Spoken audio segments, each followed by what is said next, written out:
여러분 안녕하세요.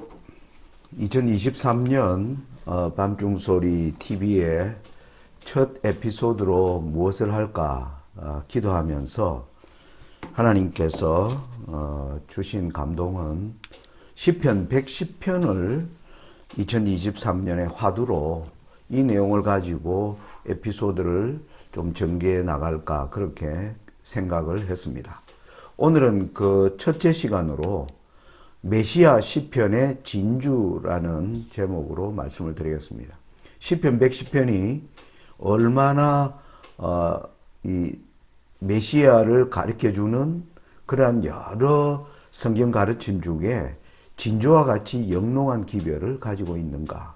그래서 우리가 이 말씀을 묵상하고 연구할 때 우리에게 받는 유익이 무엇인가 라는 것을 오늘 생각하는 시간이 되겠습니다. 시편 110편은 여러분 여기 보시는 것처럼 7절로 되어 있는 짧은 문장으로 구성되어 있습니다. 굉장히 짧은 문장인데요.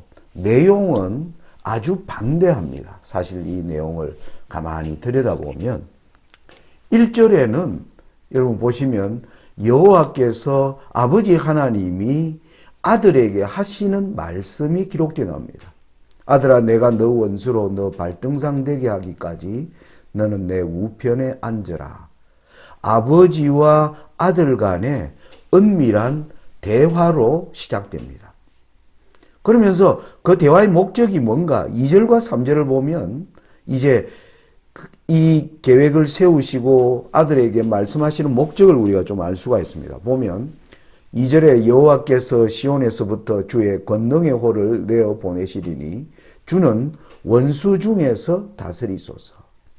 주의 권능의 날에 주의 백성이 거룩한 옷을 입고 즐거이 헌신하니 새벽 이슬 같은 주의 청년들이 주께 나오는도다. 2절과 3절은 사단이 통치하는 세상 가운데 하나님의 백성들이 아들을 통하여 영원한 생명을 얻는 이 모든 과정들을 이끌어 나가시는 하나님의 계획을 보여주는 내용이다라고 살필 수 있습니다. 시편 110편이. 사단이 통치하는 세상 가운데 어떻게 하나님이 인도하시는 한 무리를 끌어낼 수 있을 것인가. 아주 중요한 주제죠. 그러면서 4절에는 여호와는 맹세하고 변치 아니하시리라. 이르시기를 너는 멜기세덱의 반차를 쫓아 영원한 제사장이라 하셨도다. 이 모든 계획을 세우는 데 있어서 하나님은 결코 뭐하지 않겠다? 이 계획을 그대로 실행한 것을 맹세가 필요 없인 하나님이 맹세하시면서 결코 변하지 않는 계획이 될 것임을 천명합니다. 그것은 멜기세덱의 반차를 쫓는 영원한 제사장 제도를 하나님이 설계하셨다라는 말씀입니다. 5절과 6절에는요. 주의 우편에 계신 주께서 그 노하시는 날에 열방을 쳐서 파하실 것이라. 열방 중에 판단하여 시체로 가득하게 하시고 여러 날의 머리를 쳐서 파시며 드디어 사단의 통치가 이루어지는 세상을 끝내실 때가 되었을 때 하나님의 진노가 세상에 부어지는 바로 하나님의 통치의 시작을 알릴 때 수많은 열왕들이 뭐 하는 겁니까? 이 하나님의 나라가 임하는 것에 대하여 그들이 하나님을 대항하여 일어날 것을 보여주는 내용이고 7절은 길가의 시냇물을 마시고 인하여 그 머리를 드시리로다. 마지막 최후 승리를 드디어 이끌어내시는 결국 하나님의 계획이 설 것이고 그것이 결국 선악의 대쟁투를 끝내실 거라고 하는 이 일을 하나님이 주도하여서 끝까지 이루어 가시는 하나님의 열심을 보여주는 내용. 그래서 시편 110편은요. 선악의 대쟁투의 시작과 끝에 모든 것을 함축하고 있는 그 내용이 짧은 문장이지만은 시편 110편에 다 들어있다. 그래서 시편 110편을 메시아 시편의 진주라고 표현하는 이유가 여기에 있는 것입니다.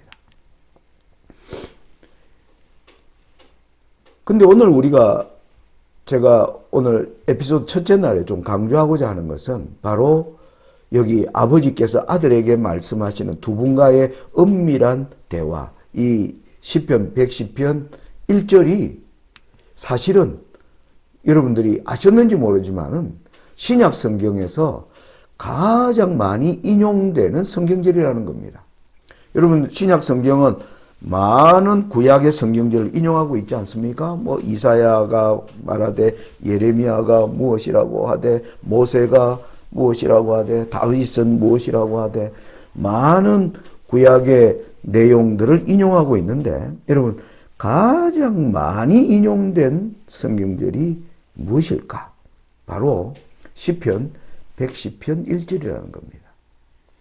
아버지와 아들의 사이에 이루어지는 대화.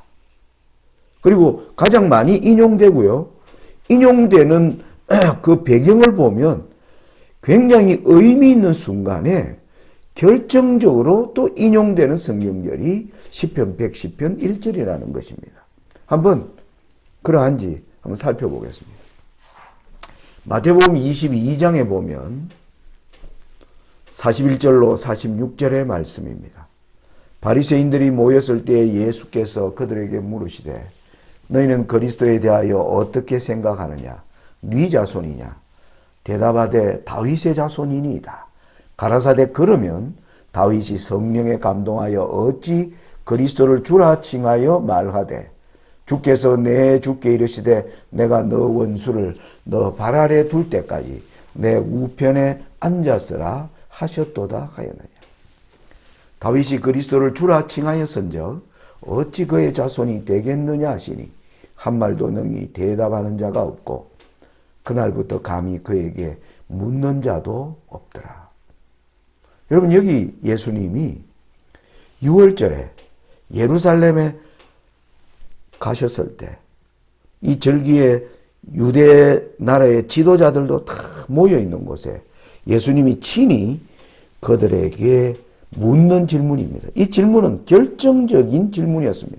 이 이후로 대답하지 못한 유대 지도자들과 예수님 간의 어떤 논쟁은 더 이상 없습니다. 예수님께서 자신을 설명하는데 최후에 인용한 성경절이 시편 110편 1절이었다는 것입니다. 그 의미가 무엇인지는 좀 다음에 살피기로 하고요. 오늘은 시편 110편 1절이 어떻게 인용되었는가를 살펴보는 그 배경을 보는 것이 지금 주목적입니다. 자, 이 내용을 마가, 누가도요, 기록하고 있습니다. 자, 그리고 사도행전에 보면 사도행전 2장, 여러분 사도행전 2장은 사도들이 예수님을 이제 성천한 예수님을 하늘로 보내신 이후에 그들이 예수님의 약속을 따라 예루살렘에 모여서 성령의 침례를 받기 위하여 모여있는 장면이고요. 드디어 사도행전 2장은 성령의 침례를 받은 이후에 그들이 나가서 메시아가 주임을 이제 외치는 내용 가운데 베드로가 메시아 되시는 예수를 설명하는 데 있어서 최종적으로 인용한 성경절이 이 시편 110편 1절입니다. 한번 읽어보겠습니다. 이 지금 베드로의 설교입니다. 다윗은 하늘에 올라가지 못하였으나 친히 말하여 가로되 주께서 내 주에게 말씀하시기를 내가 너 원수로 너 발등상 되게 하기까지 너는 내 우편에 앉았으라 하셨도다 하였으니 그런즉 이스라엘 온 집이 정령할지니 너희가 십자가에 못 박은 이 예수를 하나님이 주와 그리스도가 되게 하셨느니라 하니라. 저희가 이 말을 듣고 마음에 찔려 베드로와 다른 사도들에게 물어가로되 형제들아 우리가 어찌할꼬 하거늘 베드로와 가로되 너희가 회개하여 각각 예수 그리스도의 이름으로 침례를 받고 죄 사함을 얻으라. 그리하면 성령을 선물로 받으리니 그 말을 받는 사람들은 침례를 받음에 이날의 제자의 수가 3,000이나 더하더라. 여러분 잘 아시는 내용이죠. 그렇죠? 3,000명이 베드로의 제가 지금 목감기가 걸려서 목의 상태가 좀 좋지 않습니다. 죄송합니다. 베드로의 이 설교를 듣고 3,000명이 회개의 침례를 받는 장면 가운데서 베드로가 최종적으로 인용한 성경절이 바로 35절에 내가 너 원수로 너 발등상 되게 하기까지 너는 내 우편에 앉았으라 하셨도다 하였으니. 여러분 이 말씀이 초대교회에 이 말씀의 의미가 무엇인지를 초대교인들은 알았다는 사실입니다. 이것이 큰 부흥을 운동을 이루는 기폭제였고 무지한 유대 지도자들을 책망하시는데 예수님이 이 성경절을 사용하셨다는 것입니다. 여러분 또 히브리서를 보면 히브리서 1장은 여러분 보시면 1장의 내용은 뭐냐 하면은 예수님을 어떤 사람들은 예수님에 대한 평가를 예수님은 인간이다. 그리고 또 한 부류는 예수님은 천사 중에 하나다. 이런 가르침들이 있는 가운데 예수님은 하나님의 아들이시며 하나님의 아들이 친히 인간으로 오신 분이 예수님이라는 걸 소개하는 내용이 히브리서 1장입니다. 그래서 히브리서 1장에는 곳곳에서 하나님이 어느 때에 천사 중 누구에게는 이렇게 말씀하셨고 아들에게는 이렇게 말씀하셨다. 천사와 아들을 비교하면서 예수님이 천사가 아니라 하나님의 보내신 하나님의 아들임을 증가하는 내용이 히브리 1장인데요. 이 히브리 1장의 마지막으로 인용되는 성경절이 바로 13절. 여기 보시면 어느 때에 천사 중 누구에게 내가 너 원수로 너 발등상 되게 하기까지 너는 내 우편에 앉았으라 하셨느냐. 하나님이 어느 천사에게 하나님 우편에 앉으라고 한 적이 있느냐. 바로 아들에게 하나님 우편에 앉으라고 하셨다. 그래서 히브리서 1장 13절에 또 이 성경절이 인용되고 있습니다. 그래서 시편 110편 1절은 신약 성경에서 가장 많이 인용되고 있는 구약의 성경절입니다. 자, 이제 여러분 아시겠죠? 시편 110편 1절은 신약 성경에서 가장 많이 인용되고 아주 의미 있는 순간에 결정적으로 인용된 성경절임을 우리가 지금 확인을 했습니다.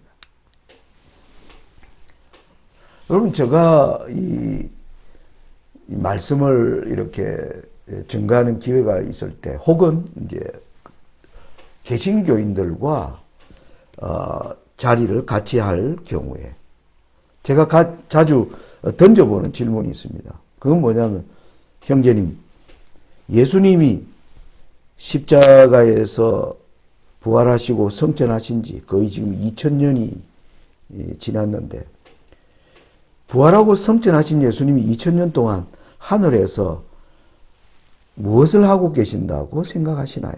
이렇게 질문을 하면 대부분의 사람들이 좀 난감해합니다. 어떤 사람들은 우리를 위하여 중보하시는 것 아니냐 이런 대답을 가장 많이 합니다. 그런데 간혹 어떤 분들이 이런 대답을 하세요. 하나님 보좌 우편에 앉으셨죠. 이런 얘기를 하는 분은 굉장히 저는 이런 대답을 하는 분은 아주 성경적인 대답을 하시는 분이다. 그렇게 생각을 하죠.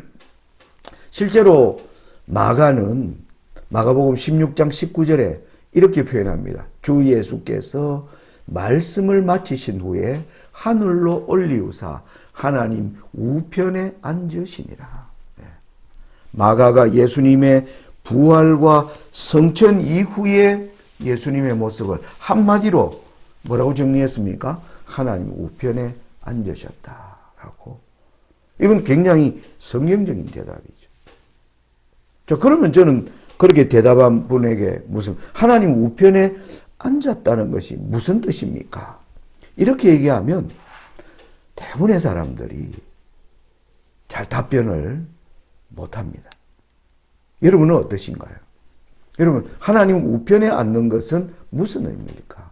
성경적으로. 하나님의 우편에 앉는 걸 하나님 보호자 우편에 앉았다.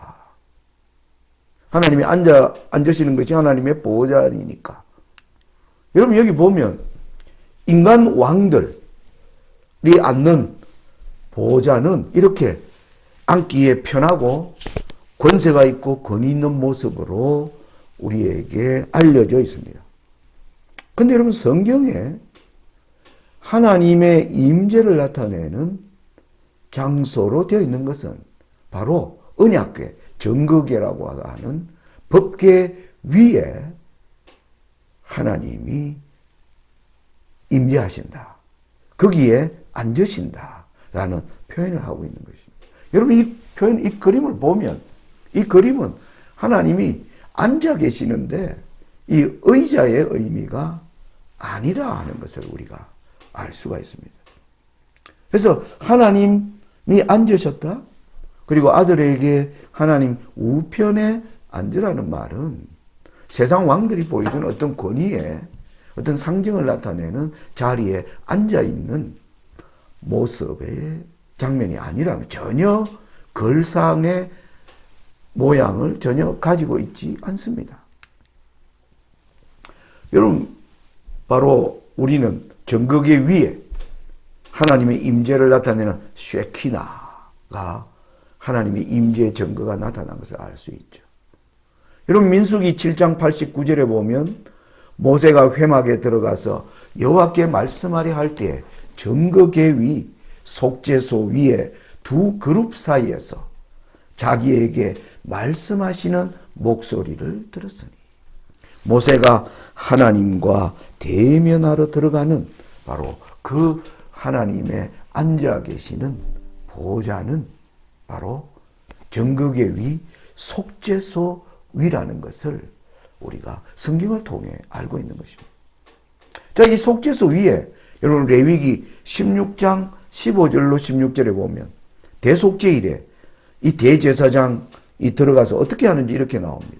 또 백성을 위한 속죄제의 염소를 잡아 그 피를 가지고 장 안에 들어가서 그 수송아지 피로 행함같이 그 피로 행하여 속죄소 위와 속죄소 앞에 뿌릴지니 곧 이스라엘 자손의 부정과 그 범한 모든 죄를 인하여 지성소를 위하여 속죄하고. 여러분, 이 모든 내용을 들어보면 하나님의 보호자, 하나님의 앉으신 자리는 속죄와 관련이 되어 있는 것을 설명하는 것이지, 어떤 인간 통치자 왕이 앉아 계시는 어떤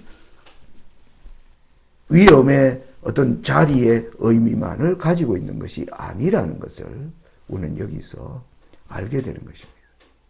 자, 그러면 보좌 우편에 앉는 것은 무슨 의미일까? 요약하면 이렇습니다. 금으로 된 언약궤 덮개를 속죄소라고 언급하고 있음에도 불구하고 그것은 의자 같은 모양도 아니고 하나님께서 앉으실 만한 장소도 아니었습니다. 우리가 그림을 보니까. 그 덮개를 언급하고 있는 히브리어 단어는 대속하다라는, 즉 속죄라는 단어와 관련이 있는 단어입니다. 그리고 언약궤 덮개가 속죄의 사역과 관련되었다는 것은 대속죄일의 속죄를 위하여 그 덮개 위에 피가 뿌려졌다는 사실만 보더라도 하나님이 앉는다는 의미는 앉아 계시는 어떤 그런 의미가 아니라 속죄와 관련된 하나님의 하시는 일을 설명하는 것이 보호자 우편에 앉는다라는 의미임을 우리가 알 수가 있는 것입니다. 시편 110편 1절에 하나님이 아들에게 말씀하여 내가 너 원수로 너 발등상 되게 하기까지 너는 내 우편에 앉으라 하셨도다. 하나님이 일하시는 그 자리에 아들 너도 이 일하는 자리에 함께 참여하라. 이런 말씀이 되는 것입니다. 그 말씀이 그러면 이 성경절 안에서 해답이 있는가? 여러분 4절에 보니까 너는 멜기세덱의 반차를 조차 영원한 제사장이라 하셨도다. 아버지 하시는 사역에 함께 아들이 그 사역에 동참하도록 부르시는 그 아들의 뭡니까? 신분이 보니까 너는 멜기세덱의 반차를 조차 영원한 제사장이라. 아버지께서 아들에게 그 말씀을 하고 계신 것이죠. 자, 그러므로 예수님이 지금 2000년 동안 십자가 이후에 하늘에서 무엇 하시는가? 우리가 성경적으로 설명하면 하나님 보호자 우편에 앉으셨다라고 말할 수 있고요. 하나님 보호자 우편에 앉으셨다라는 말은 무슨 뜻인가? 바로 멜기세덱의 반차를 좇은 영원한 제사장의 일을 담당하신다.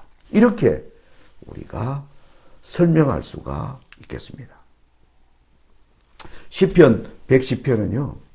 선악의 대쟁투에서 나타난 그리스도와 사단 간의 투쟁을 이끌어 가시는 하나님의 계획과 그리고 이 계획을 아들에게 보여주시면서 아들과 함께 최후 승리를 이끌어 가시는 하나님의 말씀이 바로 시편 110편입니다. 제가 2023년 처음 시작하는 에피소드로 시편 110편을 택한 이유를 여러분들 이해하시겠습니까? 우리가 다음부터 이 내용들을 좀 더 자세히 확대하여 살펴보도록 하겠습니다. 제가 자주 인용하는 성경절이죠. 제가 좋아하는 성경절입니다. 내가 종말을 처음부터 구하며 아직 이루지 아니한 일을 옛적부터 보이고 이르기를 나의 모략이 쓸 것이니 내가 나의 모든 기뻐하는 것을 이루리라 하였노라.